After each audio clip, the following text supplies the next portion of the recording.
श्री स्वामी समर्थ महाराजांची अद्भुत कृपाकथा। स्वामींवर विश्वास ठेव, मार्ग नक्की सापडेल। श्री स्वामी समर्थ महाराज की जय। अक्कलकोट निवासी श्री स्वामी समर्थ महाराज की जय। एकदा अक्कलकोट जवळील एका छोट्याशा गावात गोविंदा नावाचा गरीब भक्त राहत होता। घरची परिस्थिती अत्यंत हलाखीची होती। शेतीतून मिळणारे उत्पन्न कुटुंबाच्या उदरनिर्वाहासाठीही पुरत नव्हते। गोविंदा मात्र मनाने अत्यंत श्रद्धाळू होता। रोज सकाळी उठून तो स्वामींच्या प्रतिमेसमोर हात जोडून म्हणायचा, स्वामी माऊली, माझ्याकडे देण्यासाठी काहीच नाही, पण माझी श्रद्धा तुमच्या चरणी आहे, माझ्यावर कृपा ठेवा। एक दिवस त्याच्यावर मोठे संकट आले। अचानक त्याच्या शेतातील संपूर्ण पीक वाया गेले। घरात धान्याचा एक दाणाही उरला नाही। पत्नी आणि मुलांच्या डोळ्यात चिंता होती। गोविंदा रात्री स्वामींच्या प्रतिमेसमोर बसला। डोळ्यातून अश्रू वाहत होते। तो म्हणाला, स्वामी, आता माझी परीक्षा घेऊ नका, मी थकलो आहे, पण तुमच्यावरचा विश्वास सोडणार नाही। त्या रात्री त्याला स्वप्नात एक तेजस्वी व्यक्ती दिसली।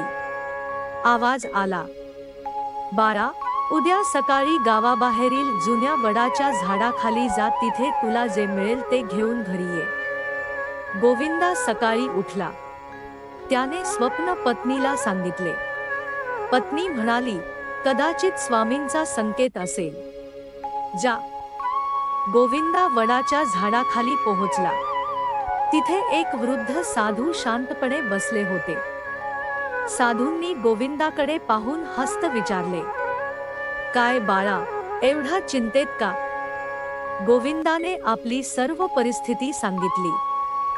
साधूंनी त्याला थोडे धान्य आणि काही बियाणे दिले आणि म्हणाले, हे घे, पुन्हा शेतात पे, पण एक गोष्ट लक्षात ठेव, मेहनत तुझी आणि कृपा स्वामींची। गोविंदाने नम्रपणे त्यांच्या चरणांना स्पर्श केला। क्षणभर त्याने डोळे मिटले आणि पुन्हा उघडले तर तिथे साधू नव्हते। गोविंदाला आश्चर्य वाटले। त्याच्या मनात एकच विचार आला, हे स्वामीच होते।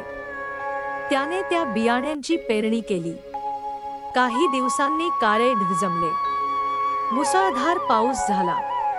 काही दिवसात शेत हिरवेगार झाले।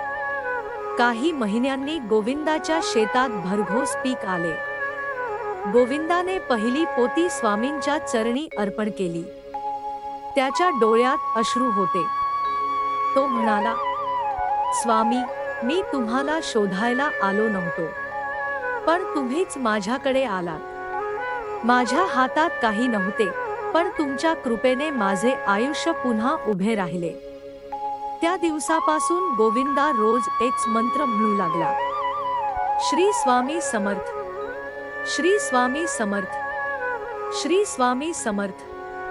कथेचा बोध, संकट कितीही मोठे असले तरी श्रद्धा आणि प्रयत्न सोडू नये। स्वामींची कृपा कधी आणि कोणत्या रूपाने मिळेल हे आपल्याला माहित नसते। स्वामींवर विश्वास ठेवा, पण आपल्या कर्माची वाट सोडू नका। आजचा कानमंत्र, श्री स्वामी समर्थ हा मंत्र श्रद्धेने जपा। मन शांत ठेवा आणि योग्य कर्म करत राहा।